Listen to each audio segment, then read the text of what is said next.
Ava had always been the responsible one in her family. From a young age, she learned to cook her own meals, organize her schoolwork, and keep her life in tidy order. Meanwhile, her older brother, Ethan, breezed through every stage of life with minimal effort.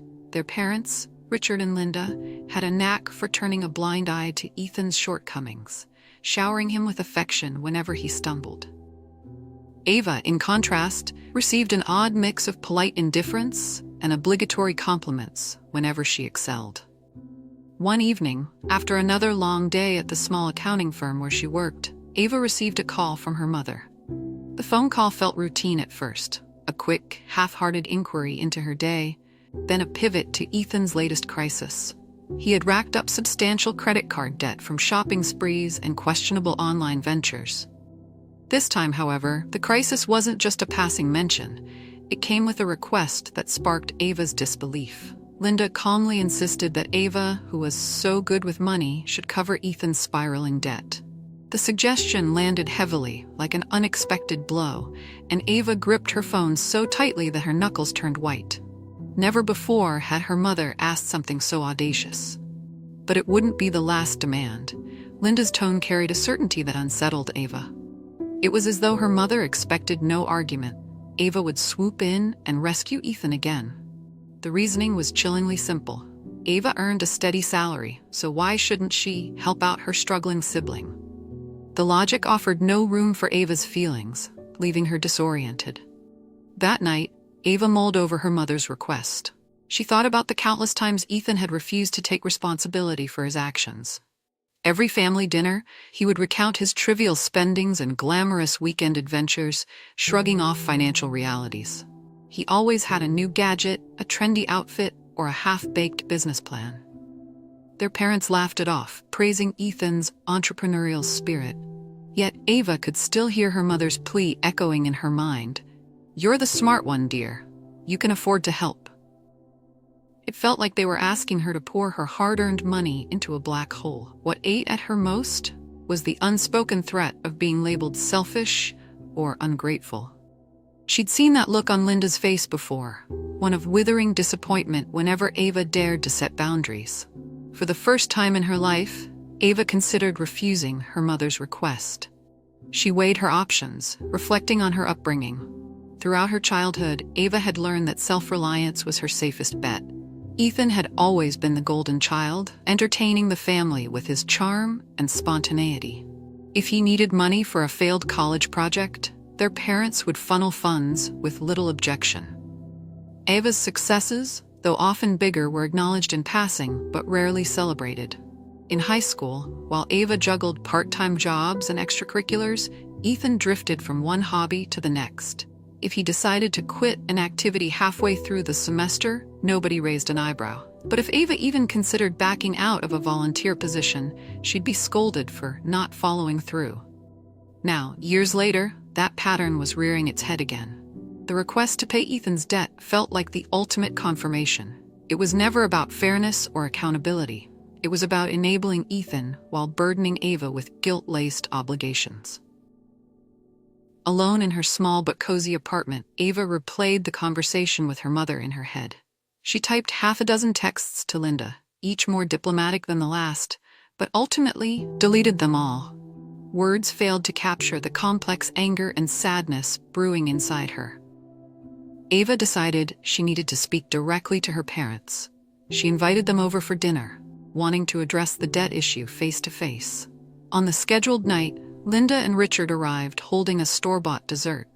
They seemed pleasant enough at first, chatting about traffic and the weather. Ava did her best to mask her anxiety. The moment she brought up Ethan's debt, the atmosphere shifted. Linda inhaled sharply, as though bracing herself for battle, while Richard busied himself inspecting his glass of water. Ava calmly stated that she could not, in good conscience, take on her brother's debt. She explained her own financial responsibilities, her student loans, her emergency fund, her dream to buy a modest house.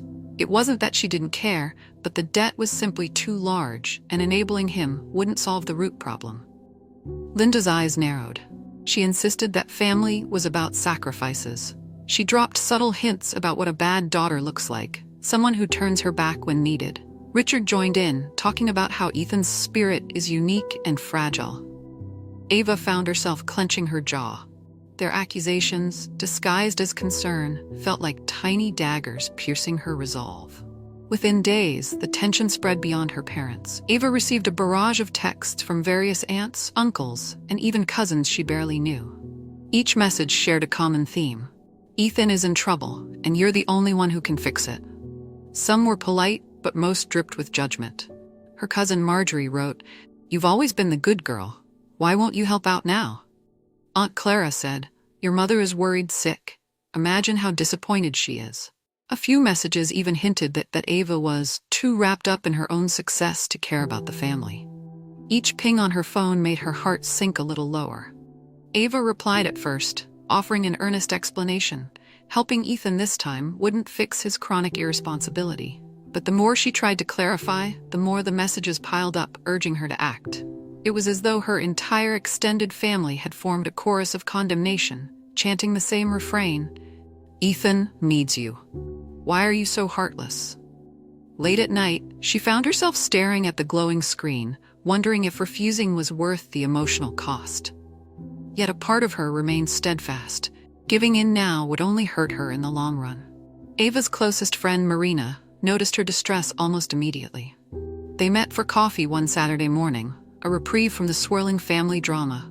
As they sat by the cafe window, sunlight streaming onto the cozy table, Ava confided everything. Marina listened intently, occasionally shaking her head in disbelief. "You have a right to say no," Marina emphasized, reaching out to squeeze Ava's hand in comfort. "They're guilt-tripping you because they've always relied on you to be the fixer. But that doesn't mean you have to keep doing it. You deserve better." Hearing those words felt like a soothing balm on Ava's frazzled nerves. No one else had validated her feelings so plainly. Her parents, extended family, and even casual acquaintances seemed to believe helping Ethan was some moral obligation, as if her entire worth hinged on her willingness to bail him out. She mulled over Marina's advice: stand firm, set boundaries, and stop apologizing for her decision. After finishing their coffee, Ava felt a renewed sense of resolve. Yes, the family backlash stung. Yes, she was racked with guilt. But maybe, just maybe, she wasn't the selfish monster they painted her to be. Ethan's take on the situation arrived soon enough. He called Ava, his voice laced with that frustration. "I heard you're refusing to help," he stated flatly, as though he were delivering a news report. He offered no pleasantries, no greeting, just immediate confrontation. Ava's pulse quickened. She listened as Ethan rattled off how dire his situation was. Mounting bills, looming threats from creditors, even the possibility of legal action. He described it all as though it was something that had simply happened to him, without any personal responsibility. When Ava asked how he had accrued so much debt, he brushed off the question with vague answers. He cited a failed app launch, rent on an expensive condo, and an investment in a friend's startup that went nowhere. She found it hard to muster sympathy. Ethan's track record was riddled with impulsive spending and get-rich-quick schemes. Still, hearing the agitation in his voice sparked a mix of guilt and resentment in her. "I'm sorry you're going through this," she ventured, "but I can't be your fallback anymore." Silence hung between them. Then, Ethan muttered an insult-laden monologue about how Ava had abandoned the family for her own comfort. He ended the call abruptly, leaving her rattled and tearful. The fallout was swift. Days after her phone call with Ethan, Ava noticed a flurry of posts on social media from various family members. None mentioned her by name, but the insinuations were crystal clear. Some people forget their roots when they get a little success, or family is about loyalty, not convenience. Although no one directly tagged her, mutual friends and relatives started messaging Ava, asking if she was okay. Some tried to gauge her version of the story, others simply offered veiled scoldings. It felt like a public trial, with Ava cast as the defendant in a one-sided case. Her parents did nothing to quell the storm. In fact, Linda posted a long-winded lament about watching one's child turn cold.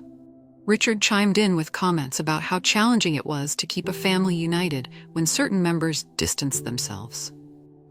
Ava realized she was being scapegoated to preserve Ethan's image as the victim of circumstance. She was tempted to post a rebuttal to list every instance of her brother's recklessness, but that would only fan the flames.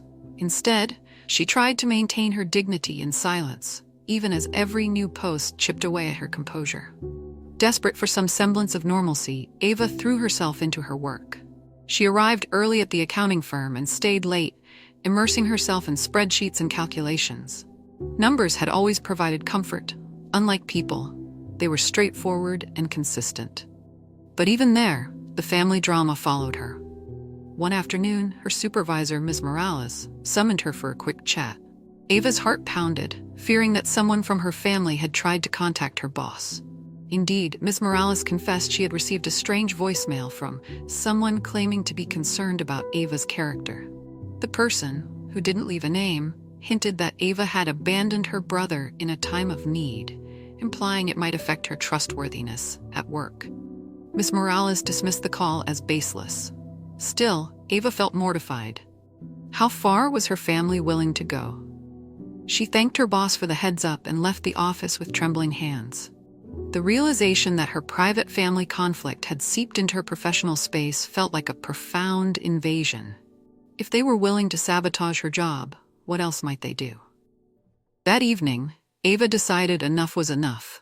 She wrote a concise, respectful letter and emailed it to her parents, Ethan, and the handful of relatives who had been most vocal. In it, explained that while she loved her family, she could not and would not assume responsibility for Ethan's debt. She made it clear that her refusal was not a personal attack, but a necessary boundary. She urged everyone to respect her decision and warned them that any further harassment would force her to cut off communication. The message was resolute yet calm.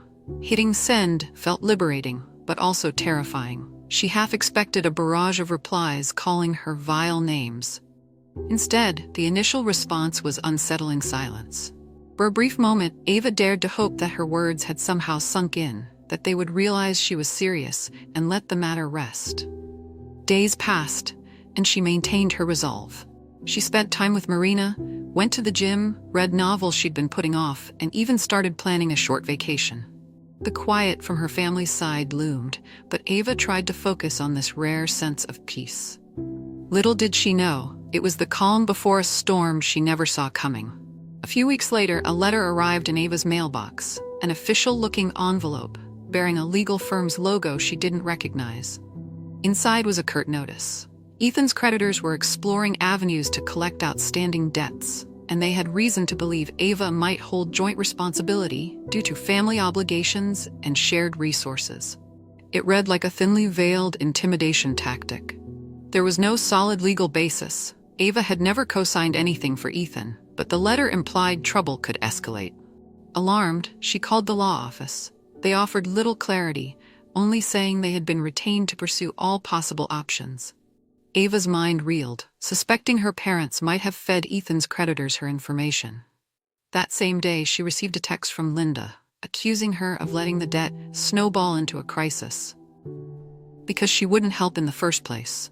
Ava was furious, both at the creditors for overstepping and at her family for turning this into a legal scare tactic. She booked an appointment with an attorney, a small but determined woman named Miss Hoffman. After reviewing the documents, Miss Hoffman assured Ava that she bore no legal responsibility unless she had signed something. Still, she recommended gathering all financial records to protect herself. Miss Hoffman's office felt cramped but warm, filled with shelves of law books and motivational quotes. Ava arrived with a neat folder containing her financial statements, credit reports, and any agreements she'd ever signed involving her family. Thankfully, there were none involving Ethan. As they pored over the details, Miss Hoffman confirmed that Ava's only vulnerability was public perception. Legally, she was safe. Yet Ava couldn't shake the anxiety. If her family was desperate enough to push creditors in her direction, what else might they orchestrate?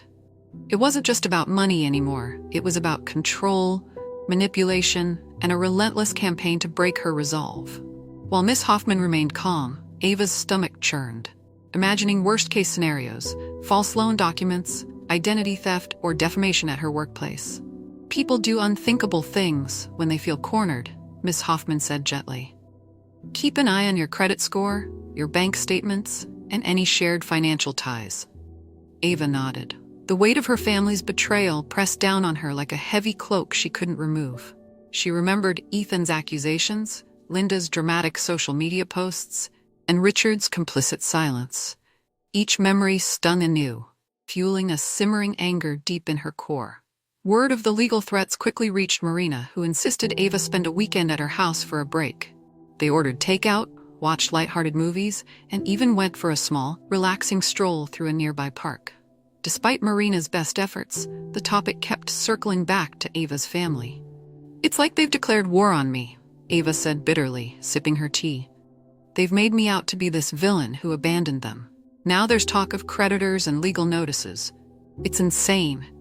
Marina gave her a sympathetic look. "Ava, you're doing what's right for your own well-being. Sometimes family doesn't act like family. They act like a toxic group, clinging to a narrative that benefits them. You can't set yourself on fire to keep them warm." Ava managed a shaky laugh at the metaphor. The sense of betrayal was suffocating, but Marina's unwavering support helped steady her. She felt a mixture of relief, knowing she wasn't alone, and heartbreak. Part of her desperately wished her parents would just snap out of it, see reason, and support her decision. Yet another part acknowledged that this might never happen. This conflict was morphing into something far more permanent than a mere family spat. Returning to her apartment late Sunday, Ava found a typed letter slipped under her door. No name, no signature. It read, "Stop being cruel to your brother. If you won't help him, you'll regret it." The ominous tone sent shivers down her spine. She dashed to the front window, peering outside, half expecting to see someone lurking. She reported the incident to her building's security, who noted the time but couldn't identify who delivered it. Shaken, Ava realized her family's campaign had escalated into open threats. Her mind spun with possibilities. Did Ethan write it? Or one of her relatives trying to scare her into compliance? That night, she barely slept. Every sound made her jump. Memories of familial love felt distant and twisted. She remembered childhood birthdays, holiday gatherings, and carefree laughter. But somewhere along the line, the difference in how they treated Ethan and Ava had metastasized. It was no longer about who was the favorite. It had become a total disregard for Ava's autonomy and emotional safety. She resolved to install a security camera near her door. It was a stark reminder that her own family, or those doing their bidding, had turned into something threatening rather than supportive. A few days later, Ava received a frantic call from her father, Richard. Linda had been hospitalized for stress-induced chest pains, or so he claimed. Through tears, he accused Ava of causing her mother's deterioration by refusing to cooperate with the family. It was a low blow, and Ava felt her throat tighten in panic. Despite her anger, she still loved her mother. She rushed to the hospital, only to find Linda stable, comfortably seated, and complaining about the bland hospital food. When Ava inquired about the severity of her mother's condition, the nurses calmly explained it was a minor stress episode, a routine checkup, not life-threatening. Relief clashed with a surge of anger, especially when Linda turned to scold Ava for dragging her into these hospital walls. It was a surreal scene. Richard looked at Ava with a mix of accusation and pity, while Linda put on a martyr's performance, sighing dramatically at every opportunity. Ethan was notably absent, apparently too busy or too unconcerned to show up. The weight of the orchestrated guilt trip pressed heavily on Ava. She felt an urgent need to escape, lest she say something unforgivable in that stark, white hospital room. An emotional meltdown was brewing within Ava, and it finally erupted at the next family gathering, a forced reunion at her parents' house. The moment she stepped inside, she sensed hostility radiating from Linda, Richard, and several extended relatives who had gathered. They wasted no time delivering their standard lines. "Why won't you help Ethan? Don't you care about your mother's health? And it's just money, Ava. You have plenty." The barrage of accusations eroded her self-control. She had tried reason, she had tried compassion, and she had tried boundaries, yet nothing penetrated their hardened stance. Eventually, in a trembling voice, Ava unleashed her frustration.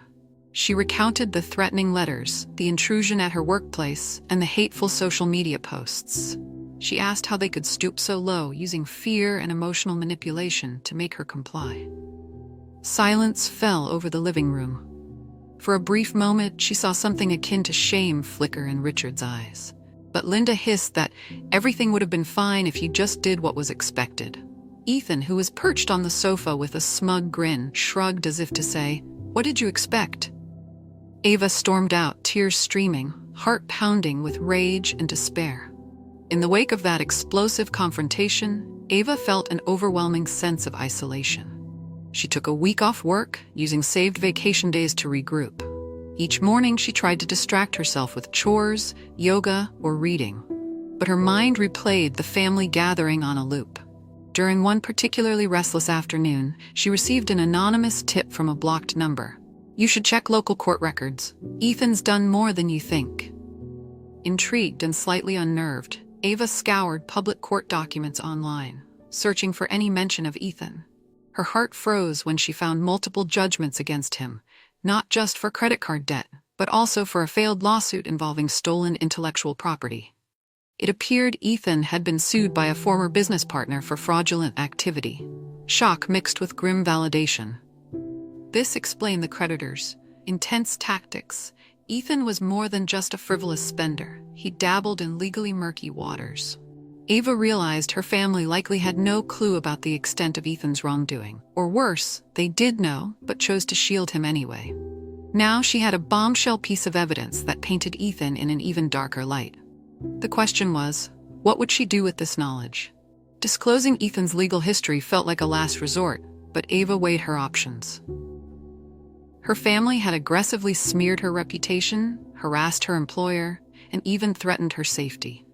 While she didn't want to stoop to their level, the stakes had shifted. If Ethan was capable of fraud, then enabling him could hurt others, not just Ava. Before making any decisions, she consulted Ms. Hoffman, her attorney. Ms. Hoffman confirmed that the lawsuits and judgments were public records. She advised Ava to consider revealing the truth if it would protect her own interests and set the record straight. However, she cautioned that going public might escalate tensions even further. Ultimately, Ava felt compelled to defend herself. Her family had consistently framed her as cold and uncaring. If they wanted to wage a war of narratives, she would fight back with facts. She began drafting a calm, factual statement about Ethan's legal troubles. No melodrama, just dates, case numbers, and outcomes. As she typed, her hands shook with a complex mix of anger and sorrow. Part of her still yearned for a family that showed genuine love and understanding. Yet reality proved that clinging to that fantasy would only bring her more pain. Ava's statement landed on the family's group chat like a thunderbolt.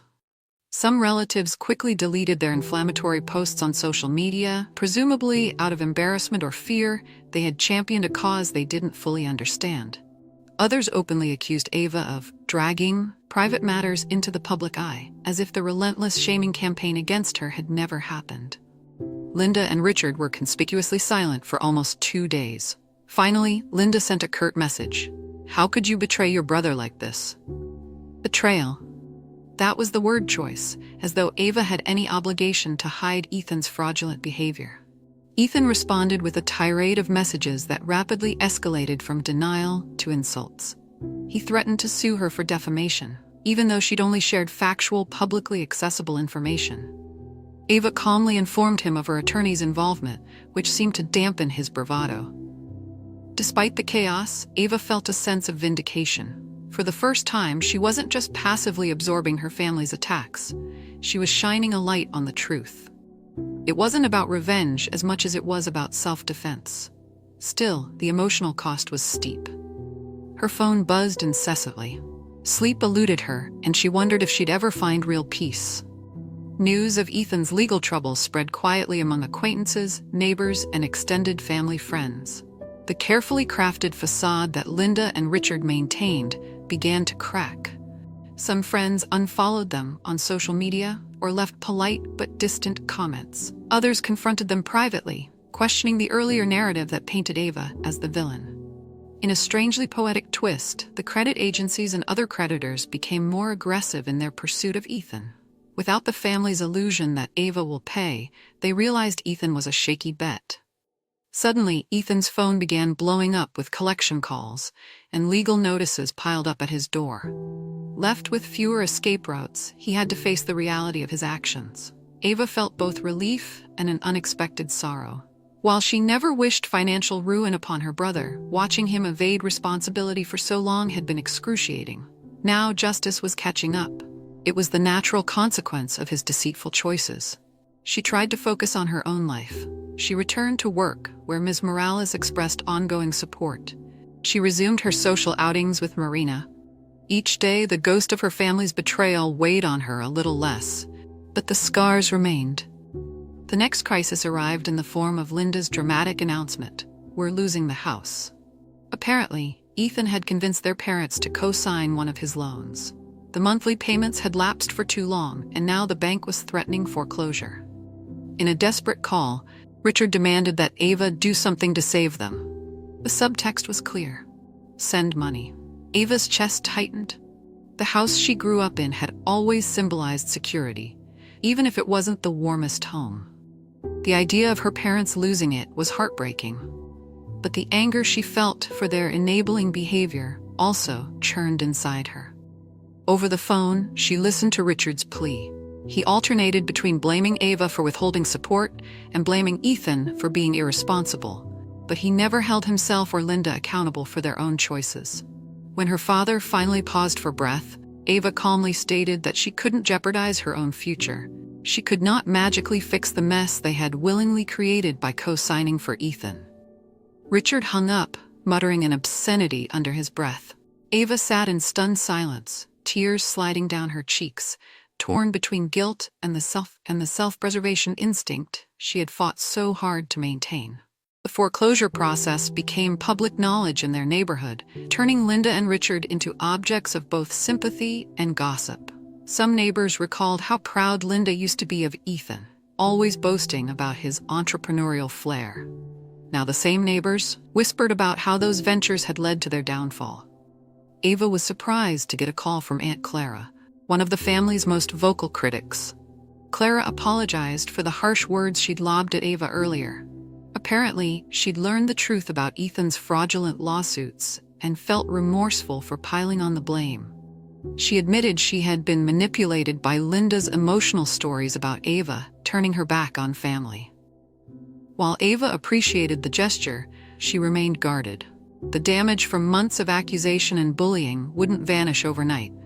Still, the conversation hinted at a slow but significant shift in how the extended family viewed the situation. The cracks in the false narrative were too large to ignore now. Ethan, for his part, seemed to vanish from social media, likely to avoid the embarrassment. Some rumored he'd moved out of state to dodge creditors. Others speculated he was simply hiding out until the storm passed. Either way, the focus fell on Linda and Richard, and indirectly on the harsh consequences of their choices. Weeks stretched into months. The foreclosure finalized, and Linda and Richard had to vacate their home. They downsized to a small rental apartment in a less affluent part of town. After the move, they contacted Ava again, this time in a subdued tone. Linda admitted they were struggling. The shame and loss seemed to have worn her down. She asked if Ava could spare anything to help them with groceries or utilities. The request was almost identical in nature to the first demand about Ethan's debt, but the context had drastically changed. Ava felt a pang of sympathy. These were still her parents, after all. But she also felt the weight of the months of bullying, the legal intimidation, the emotional manipulation. A part of her questioned whether this plea for help was genuine or just another angle to exploit her goodwill. After careful thought, Ava proposed a compromise.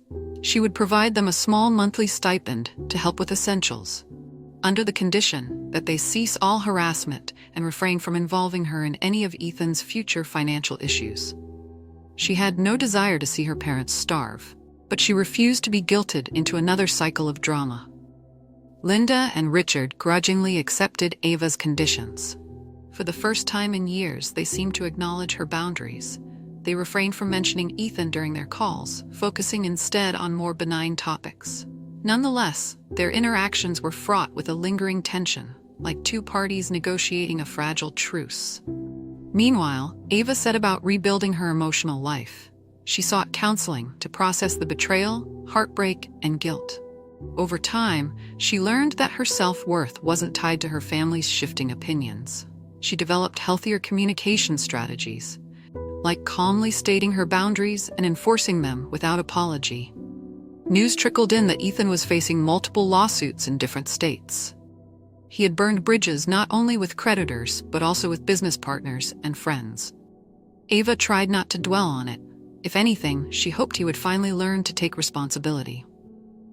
Yet the scars of his manipulations and her parents' enabling would always remain.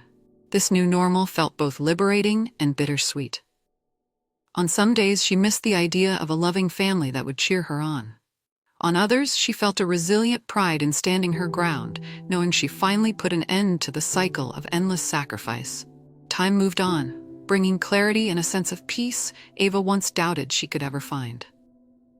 She remained cordial but distant with her parents, exchanging occasional phone calls that revolved around neutral topics like weather and health updates. True closeness never returned, and she came to accept that was the price of protecting her well-being. Ethan's path diverged even more. Rumors of lawsuits and financial ruin trailed him wherever he went. Some family members still pitied him, but fewer defended him. Linda and Richard eventually admitted, in hushed confessions, that they had been naive to keep enabling him. Though it pained them, they finally saw the destructiveness of their blind support. Ava found solace in the life she built independently. She advanced in her career, earned a promotion at the accounting firm, and cultivated meaningful friendships with people like Marina. In time, she even opened her heart to love again, dating someone who admired her strength and honesty. Though the memories of betrayal, injustice, and humiliation would never fully disappear, they evolved into lessons. Ava learned that setting boundaries wasn't cruel. Sometimes it was an act of self-preservation, even love. In the end, she found the justice and karma she craved, not through vengeance, but through unwavering resolve and the truth. End.